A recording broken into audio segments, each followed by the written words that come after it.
The paper felt impossibly heavy in my hand, a cashier's check for $12,000 made out to me. It was the most expensive lesson in reading comprehension my company had ever paid for, and the satisfaction was so sweet it was almost dizzying. But to understand how I got this check, we have to go back to the beginning, back to when I was just another dedicated employee trying to do the right thing. For 5 years, I was the go-to problem solver at Sterling Solutions. My official title was Senior Project Coordinator, which was a fancy way of saying I was the person they threw at dumpster fires.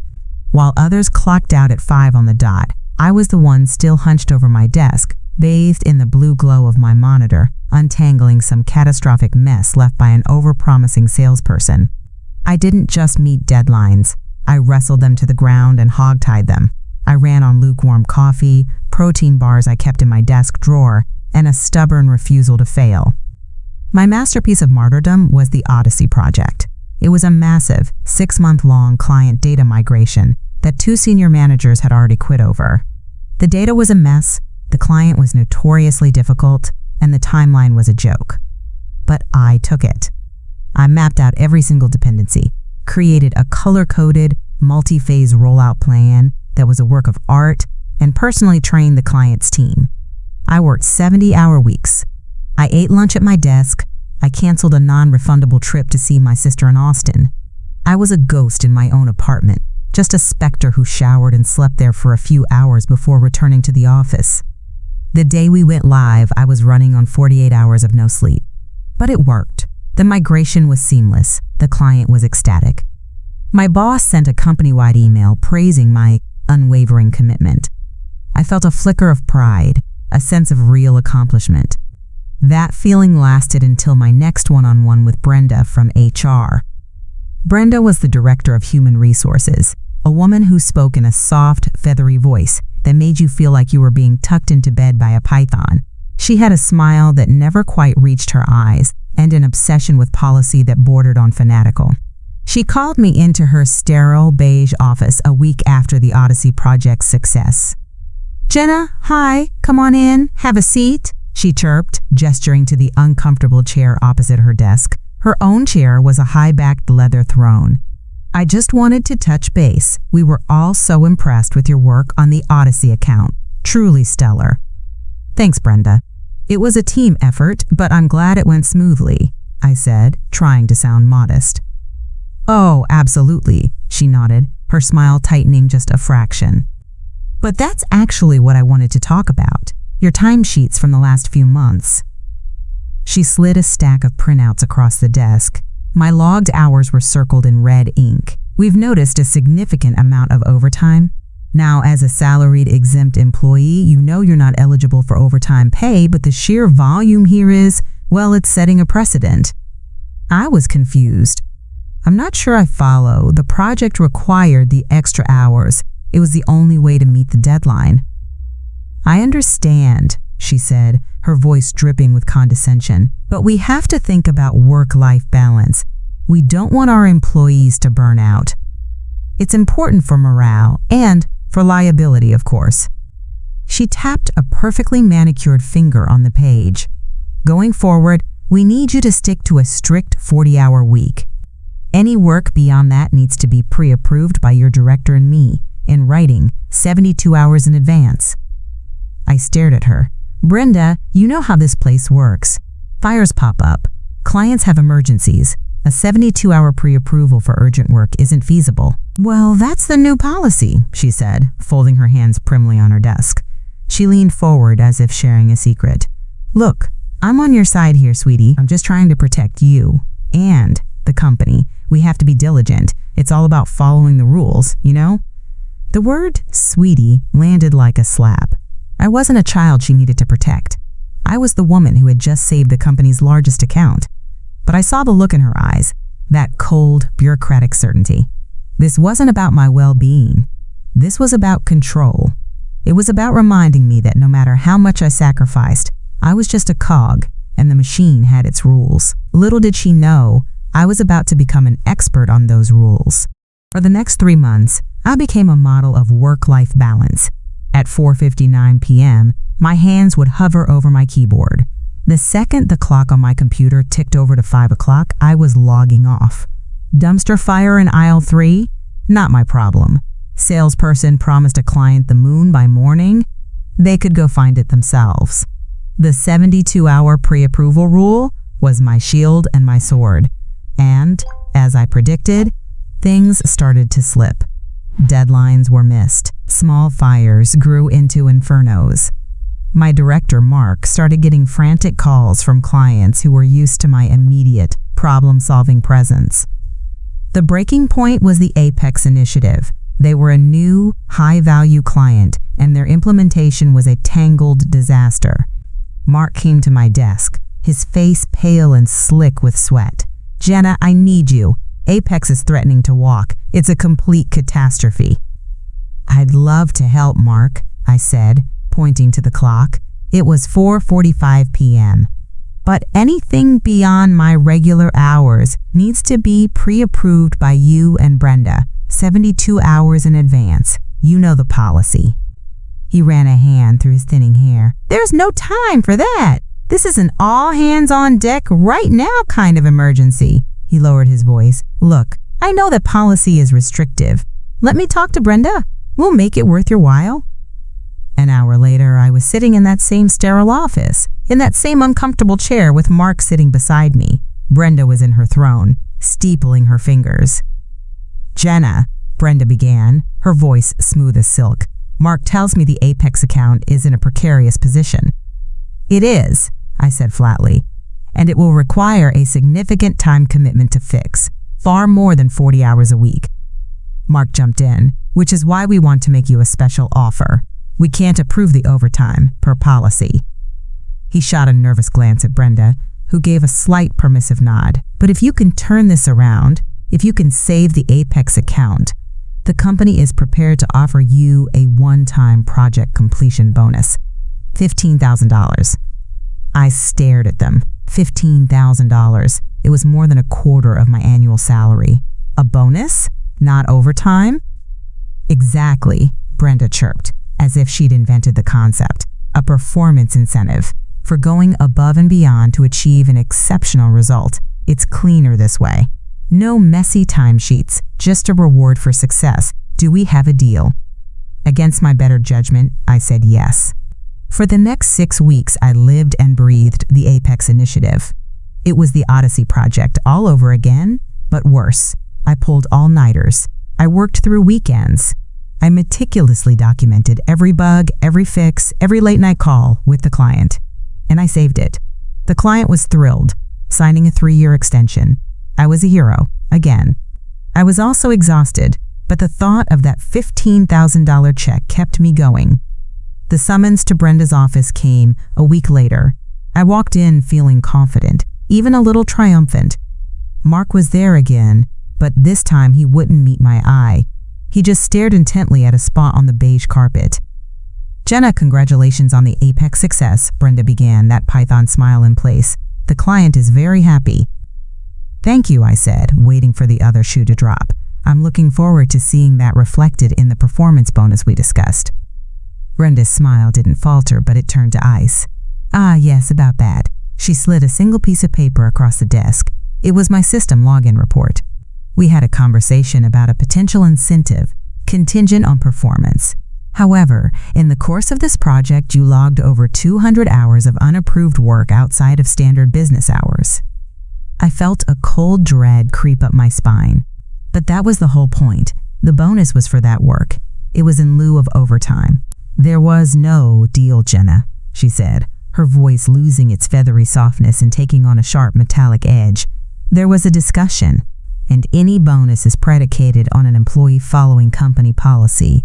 You flagrantly violated the 40-hour work week rule we personally discussed with you." I remember just staring at her, the sheer, breathtaking audacity of it all. This is the part of the story that still makes my blood boil.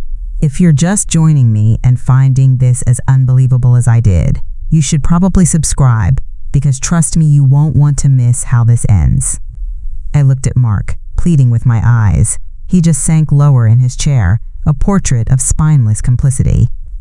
Brenda leaned forward, her eyes glittering with a kind of cruel satisfaction. We cannot, in good conscience, reward an employee for breaking the rules. It sends the wrong message to everyone else. Frankly, given your blatant disregard for the policy we explicitly laid out for you, you don't deserve it." The words hung in the air, heavy and poisonous. All that sacrifice, the canceled trip, the sleepless nights, the ghost I'd become in my own life, all of it was being twisted and used as a weapon against me.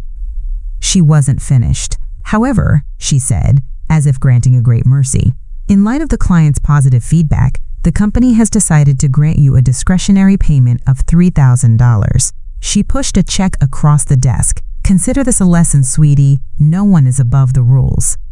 I stood up, my legs feeling strangely steady. I didn't take the check. I looked at the number, $3,000, and I thought of the number they had promised, $15,000. The difference was $12,000. And in that moment, staring at Brenda's smug face, I knew she hadn't just taught me a lesson. She had given me a target. I was an expert on their rules now, and I was about to start my own project. My hands were trembling, but I clenched them into fists at my sides, willing them to be still. I had to try. I had to make them see. Leaving the room wasn't an option. Not yet. That would be letting them win too easily. I took a slow, deliberate breath, trying to anchor myself against the tide of fury rising in my throat. "Brenda," I began, my voice surprisingly level, "let's review the facts. Mark, you came to my desk. You said the Apex account was a catastrophe, and you needed me to fix it. You acknowledged that the 72-hour policy was, in your words, restrictive for this kind of emergency." I turned my gaze from Mark's spot on the floor to Brenda's unblinking stare. We all sat in this room. "You, Brenda," sanctioned Mark's offer. The offer was a $15,000 bonus, specifically because the work would require breaking the 40-hour-a-week policy. The overtime wasn't an unfortunate side effect. It was the entire substance of the deal. We had a verbal agreement. I performed my side of it, saving a multi-million-dollar account. Now you're attempting to use the very work I was contracted to do as a justification for not paying me. I leaned forward, resting my hands on her desk. I didn't care about the power dynamics of her leather throne anymore. For 5 years, I have been the person this company turns to when everything is on fire. I have sacrificed my time, my health, and my personal life for the good of Sterling Solutions. This isn't just about a bonus. It's about the company honoring its word. It's about trust. For a moment, there was only silence. I thought for a wild, hopeful second that my logic had pierced through the corporate armor. Then Brenda laughed. It wasn't a loud, booming laugh. It was a soft, airy chuckle that was 1,000 times more insulting. It was the laugh of someone watching a child seriously explain how a monster lives under their bed. She picked up the $3,000 check, tapping its edge against her desk. "Oh, Jenna, verbal agreements, trust. You sound so wonderfully naive," she said, the python-like warmth returning to her voice, more venomous than ever. "This is a corporation, not a book club. What matters is policy. What matters is what's in writing. And the only thing in writing is a company-wide policy that you knowingly and repeatedly violated." She glanced at Mark, who flinched. "Mark, did you sign a formal offer letter promising a $15,000 bonus for breaking company rules?" "Well, no, not a formal," he mumbled, his voice barely a whisper. "No," Brenda said, cutting him off. Her eyes snapped back to me, hard and final. "There was no deal. There was a motivational tool that you, unfortunately, are not eligible for because of your poor conduct. We are not rewarding insubordination." She pushed the check toward me again. "The $3,000 is a gesture of goodwill, and frankly, it's more than you deserve. The discussion is over." I didn't move. I just stared at her, at the smug, unshakable certainty on her face. She had me, and she knew it. She had twisted my dedication into misconduct, my sacrifice into a violation. She had used my own work ethic as the weapon to deny me its reward. I turned and walked out of her office without another word. I didn't take the check. The walk back to my desk felt like a mile through deep water. The cheerful office chatter, the ringing phones, the fluorescent lights, it all seemed to come from a different world. My own world had shrunk to the space between my ears, filled with a roaring, high-pitched whine. I could feel the eyes of my coworkers on me, but their faces were just blurry shapes. Did they know? Could they see the humiliation radiating off me in waves? I sank into my chair, the cheap fabric groaning under my weight. I stared at my monitor, at the login screen with the Sterling Solutions logo, and a wave of absolute despair washed over me. It was a cold, crushing weight in my chest that made it hard to breathe. They had me. They really, truly had me. What could I do? Quit? I'd get no severance. They'd fight my unemployment, claiming I quit voluntarily. I had bills to pay, rent on my ghost apartment due. Sue them? A lone employee against a corporate legal team? They'd bury me in motions and paperwork until I was broke and exhausted. It was my word against theirs, and my word was now officially documented as that of an insubordinate rule breaker. I felt trapped, utterly and completely trapped. The problem solver had a problem she couldn't solve. All those years of loyalty, all those nights spent saving them from their own incompetence, it meant nothing. I wasn't a valued team member. I was a resource to be squeezed dry and then discarded. Brenda's condescending voice echoed in my head. A lesson, sweetie. The lesson was that my work had no value, that I had no value beyond what they decided to assign me on any given day.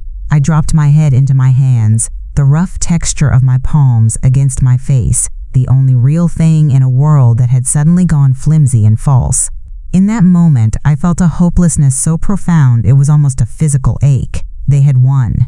For a long time, I just sat there, my head in my hands, the world outside my own personal hell muted and distant. The despair was a physical thing, a black hole in my chest pulling everything inward.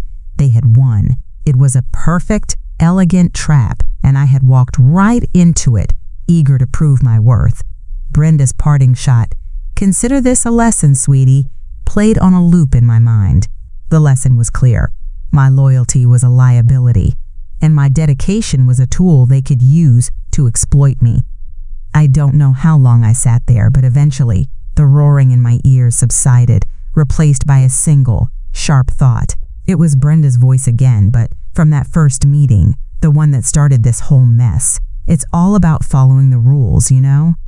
My head snapped up. My eyes fell on the Sterling Solutions Employee Handbook, a thick, 3-ring binder gathering dust on the corner of my desk.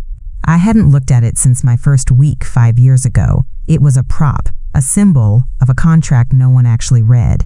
But Brenda read it. Brenda lived by it. Brenda weaponized it. A different kind of energy began to bubble up from the pit of my stomach, hot and sharp, burning away the cold fog of despair. It was rage, but not the loud, screaming kind. It was a quiet, focused fury. I was a problem solver. That's what they paid me for. And Brenda, with her smug smile and beige office, had just become the biggest, most catastrophic dumpster fire I had ever faced. She wanted to play by the rules? Fine. We'd play by the rules, all of them. That night, I didn't go home. My apartment was for the ghost of the woman who used to have a life. My office was my new battleground. With the building quiet and empty, bathed in the hum of the HVAC system, I began to dig. I bypassed the dusty binder and logged into the company's internal server, navigating to the labyrinthine section for human resources. It was a digital maze of policies, addendums, and legal disclaimers, written in the kind of dense corporate speak designed to bore you into submission. I fueled myself with the stale coffee from the break room and the last protein bar in my drawer. I searched for every keyword from my meetings with Brenda: bonus, incentive, performance, discretionary, overtime, exempt. Hours bled together. My eyes burned from the screen. Most of it was boilerplate nonsense, reinforcing the company's right to do whatever it wanted. But I kept digging, driven by the memory of Brenda's condescending chuckle. And then, at 2:17 a.m., I found it. It was buried deep within a 78-page PDF titled Compensation and Benefits Policy, Rev 4.1a. It wasn't a loophole. It was a landmine, and Brenda had forgotten where she'd buried it. It was in a section about non-standard compensation. Section 4, subsection B2, special compensation scenarios. My heart started to pound a frantic, heavy rhythm against my ribs. I leaned closer to the monitor, my breath fogging a small patch of the screen. The clause read, "In instances where a formal, written project completion bonus is discussed, but ultimately denied post-completion due to alleged policy violations by the employee, any subsequent discretionary payment or goodwill gesture offered in its place for a business-critical project must be calculated as a retroactive overtime payment for all hours logged outside the standard 40-hour workweek. For salaried exempt employees, this rate shall be calculated at 2 times 2x their standard hourly equivalent, in accordance with the company's internal emergency compensation guidelines." I read it again, and a third time. A slow, wide smile spread across my face. It was beautiful. It was a masterpiece of bureaucratic self-sabotage, likely written by Brenda herself to protect the company from some other obscure liability, then promptly forgotten. She had called the $15,000 a, quote, potential incentive and a bonus. She had denied it based on policy violations. Then she had offered $3,000 as a discretionary payment and a gesture of goodwill. She had, with her own words, walked me step by step through the exact scenario outlined in subsection B2. My hands moved with a new, sharp purpose. I pulled up the system login report she had so helpfully used as evidence against me, the report she had slid across the desk with such smug finality. I tallied the hours logged after 5 p.m. and on weekends. It wasn't just over 200, it was 227 hours. I did the math. My annual salary was $55,000. Divided by 2,080 work hours in a year, my hourly rate was $26.44. The policy stipulated double that for this scenario. That was $52.88 per hour. I multiplied 227 hours by $52.88. The number on my calculator screen was $11,999.96. I leaned back in my chair, the squeak of the cheap casters echoing in the silent office. $12,000. Brenda hadn't just taught me a lesson. She had handed me the invoice. My project had its budget, its timeline, and its beautiful, undeniable, rule-based justification. I printed the login report and 2 copies of Section 4, subsection B2. The warm paper felt impossibly light in my hand. The rest of the night was a blur of cold coffee and colder fury. I didn't feel tired anymore. The adrenaline of my discovery was a clean, high-octane fuel, burning away the last remnants of despair. This wasn't about revenge anymore, not in a messy, emotional sense. This was a project, my final project for Sterling Solutions. The objective: extract payment in the amount of $11,999.96. The method: their own labyrinthine rules. I was the project manager, and Brenda's condescending hubris was my primary stakeholder. I spent the next 2 hours drafting the email. It was a work of art, the most precise and lethally professional document I had ever written. The subject line was simple: request for special compensation payment per policy 4.1a. The body was polite, dispassionate, and utterly devoid of emotion. I laid out the timeline of events, citing the dates of our meetings with the clinical detachment of a coroner. I referenced the verbal discussion of a $15,000 bonus for the Apex initiative, Mark's presence as a witness, and the subsequent denial of said bonus due to policy violations. Then came the kill shot. I quoted Section 4, subsection B2 of the Compensation and Benefits Policy directly. I attached the scanned page from the PDF, highlighting the relevant clause in yellow. I attached the login report Brenda had given me, the very document she'd used to deny me the bonus. I attached a spreadsheet I created, meticulously detailing every single one of the 227 unapproved hours, with my hourly rate, $26.44, the policy-mandated multiplier, 2x, and the final, unavoidable sum. As per company policy, I wrote, The acceptance of a discretionary payment following the denial of a project bonus triggers a retroactive overtime calculation. The offered $3,000 payment, which I will be accepting, serves as this trigger. Therefore, I am formally requesting the outstanding balance of $8,999.96 to be paid in my next payroll cycle, bringing the total compensation to the policy-mandated $11,999.96. All supporting documentation is attached. Please let me know if you require any further information. I saved the draft. The trap was set. All I had to do was get her to hand me the bait. The next morning, I walked into the office looking like a ghost. I wore no makeup, my hair was pulled back in a severe bun, and I kept my eyes down. I was performing the role of a defeated woman, and I was going to give it an Oscar-worthy turn. My coworkers gave me a wide berth, whispering amongst themselves. I ignored them. I did my work quietly, efficiently, and with all the enthusiasm of a morgue attendant. I was a model of broken compliance. At lunchtime, I took a deep breath and walked to Brenda's office. I knocked softly on her door. "Jenna," she chirped, looking up from her screen with feigned surprise. "What can I do for you?" "I'm here for the check," I said, my voice flat and lifeless. "The $3,000. A slow, triumphant smile spread across her face. This was it, my final surrender.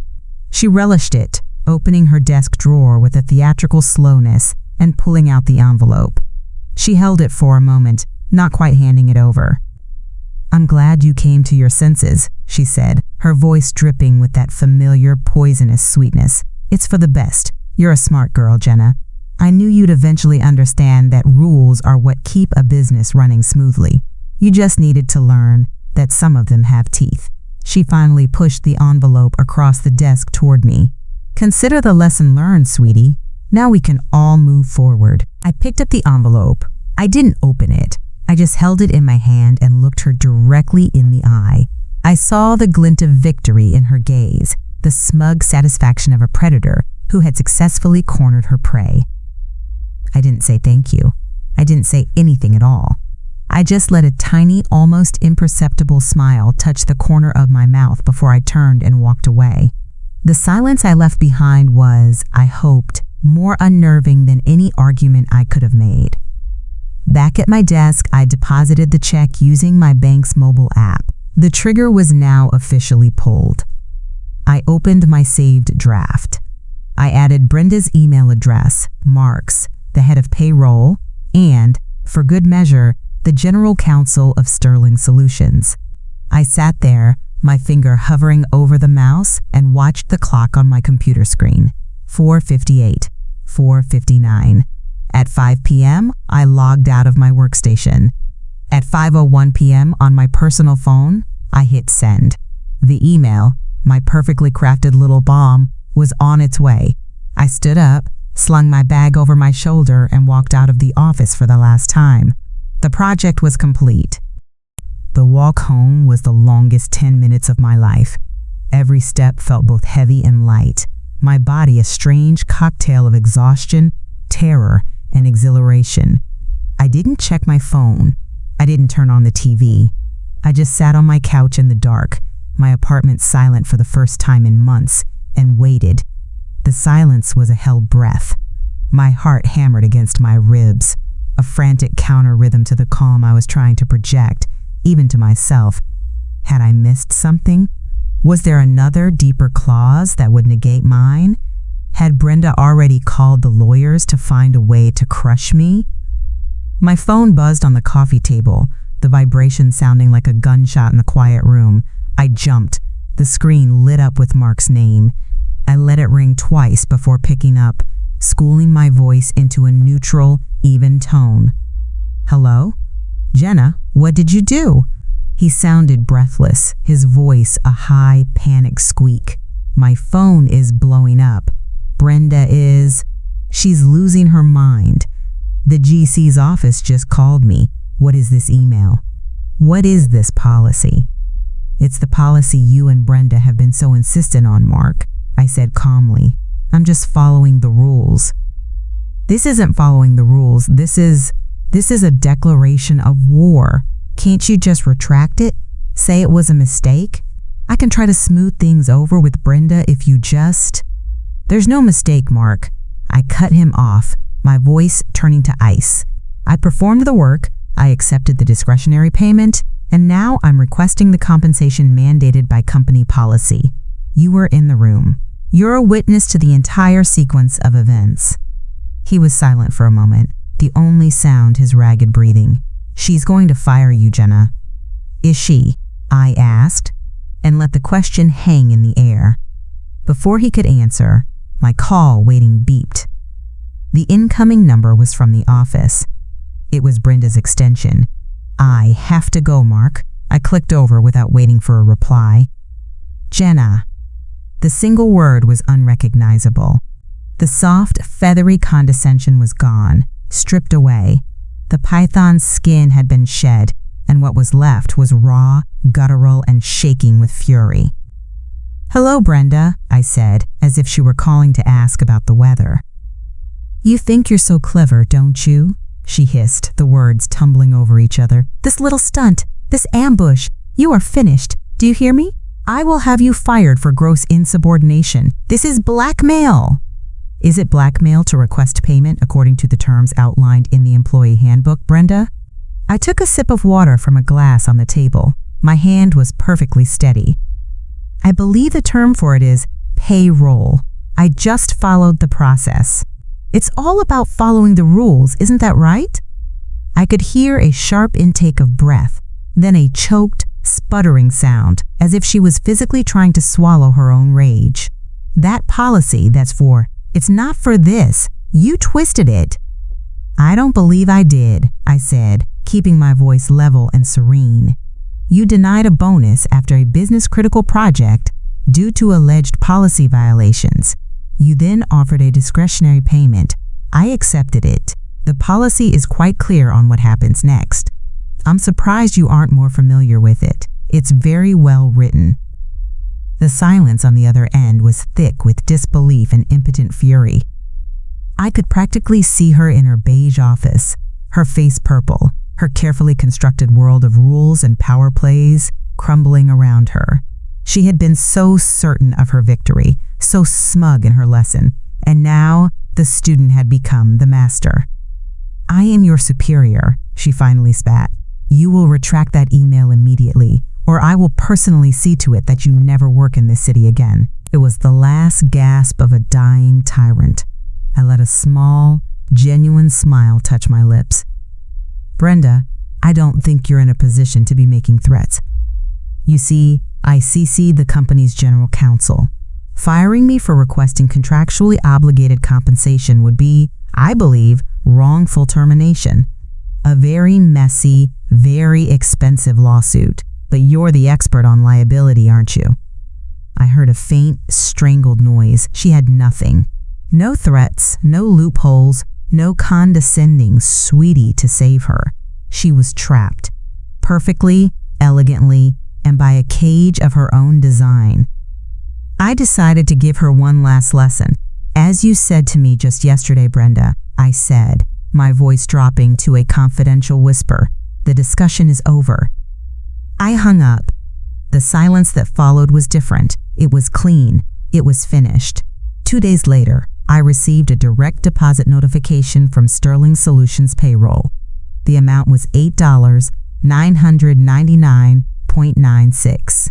The next week, the official cashier's check for the full $12,000 arrived in the mail, a settlement for my immediate and voluntary resignation, which their lawyer had frantically drafted to avoid any further complications. It included a non-disclosure agreement, which I was more than happy to sign. I held the paper in my hand. It felt impossibly heavy, a dense and satisfying weight. It was the price of every sleepless night, every canceled plan, every condescending word.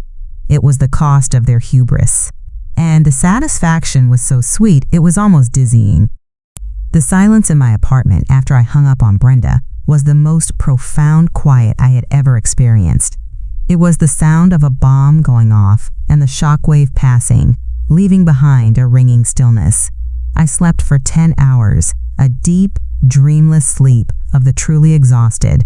When I woke up, the sun was streaming through my window, and I felt a strange sense of lightness. I had no job to go to.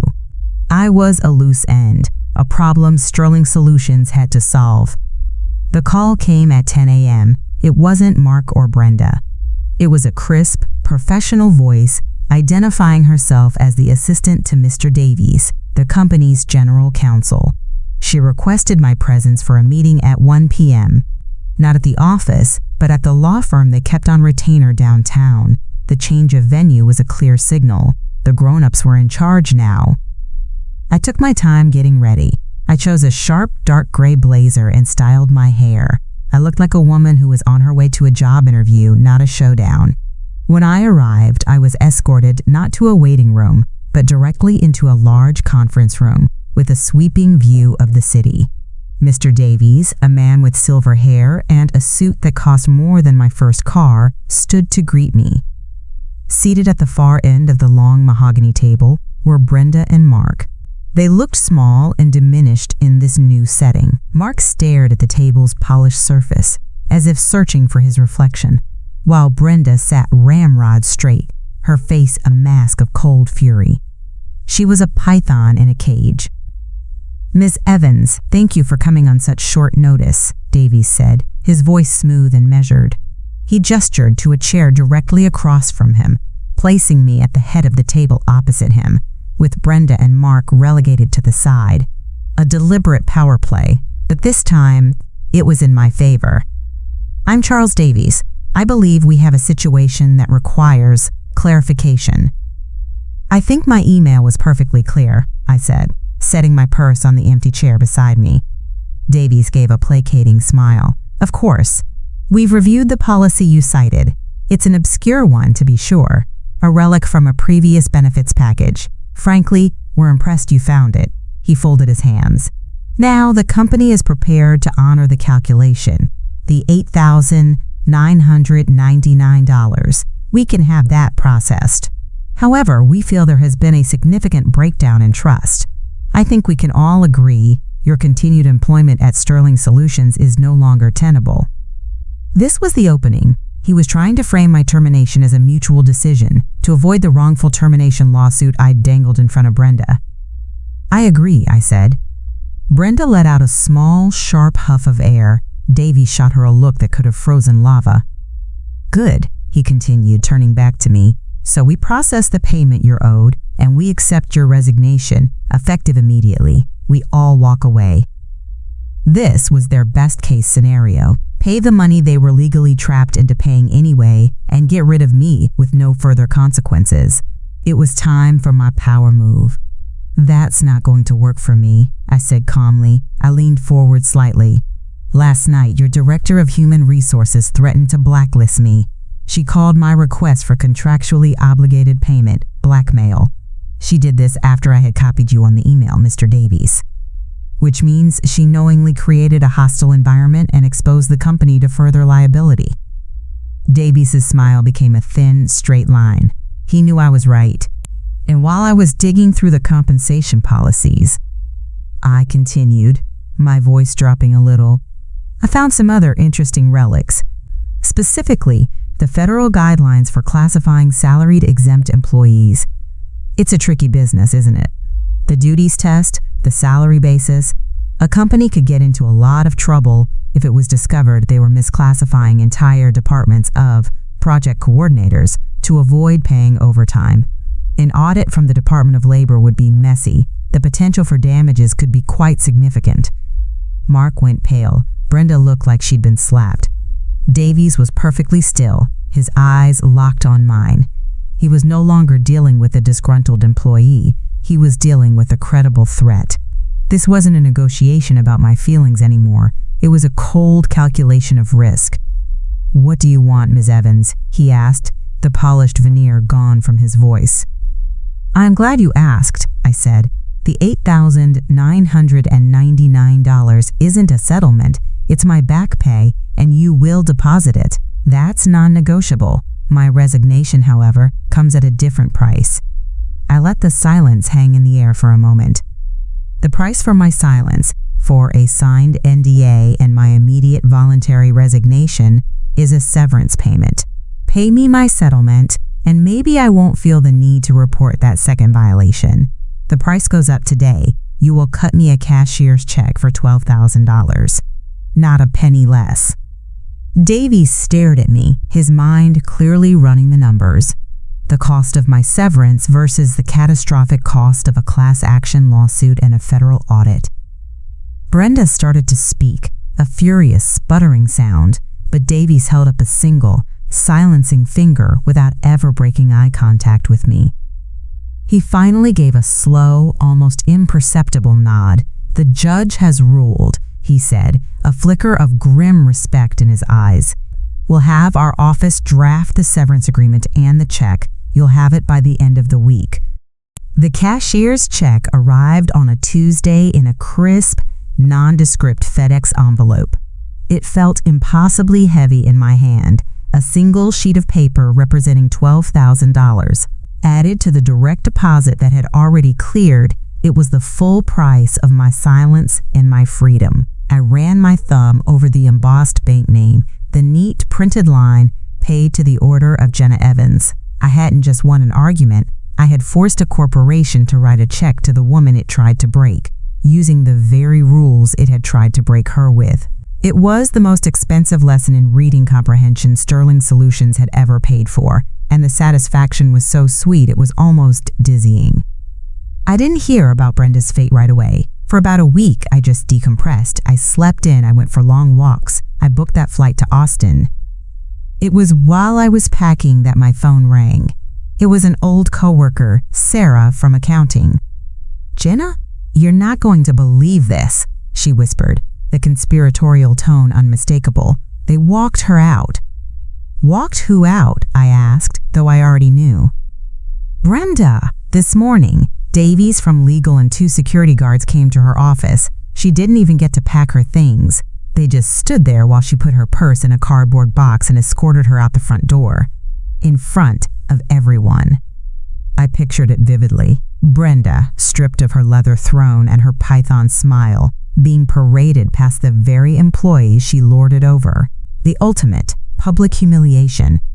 "Apparently," Sarah went on, her voice buzzing with gossip, "Davies did an internal audit after you left. He found that Brenda's restrictive overtime policy, combined with the way she pressured project managers, had put the company at massive risk. Your little stunt just pulled the pin on a grenade she'd been sitting on for years. They said her actions constituted gross negligence of fiduciary duty. They used her own corporate jargon against her." I smiled. It wasn't just that she was fired, it was that she was fired for being bad at her own game. She wasn't a master of the rules. She was just a bully who had memorized a few of them. When faced with someone who had actually read the book, she folded completely. The lesson she wanted to teach me had boomeranged with brutal precision. That check didn't make me rich, but it bought me something far more valuable: time. It bought me 6 months of not having to panic, of not having to jump at the first mediocre job offer that came my way. It paid for my trip to Austin, where my sister and I sat on a sunny patio, drinking margaritas and laughing until our sides hurt. It was the trip I had sacrificed for the Odyssey project, and reclaiming it felt like reclaiming a piece of my soul. Now I'm building something of my own, a small consulting firm specializing in project recovery, the very dumpster fires I used to put out for Sterling. Except this time, I write the contracts, I set the terms, I define the rules. My clients pay me for my expertise, not for my blind loyalty or my willingness to sacrifice my well-being. I learned my value in the sterile beige offices of Sterling Solutions, and I'll never let anyone else determine it for me again. So that's the story. That's how I turned their smug little lesson into my severance package. It just goes to show that sometimes the biggest weapon you have is knowing the rules better than the people who wrote them. If you enjoy seeing the house win for a change, you might want to subscribe, because I have a feeling this is just the beginning.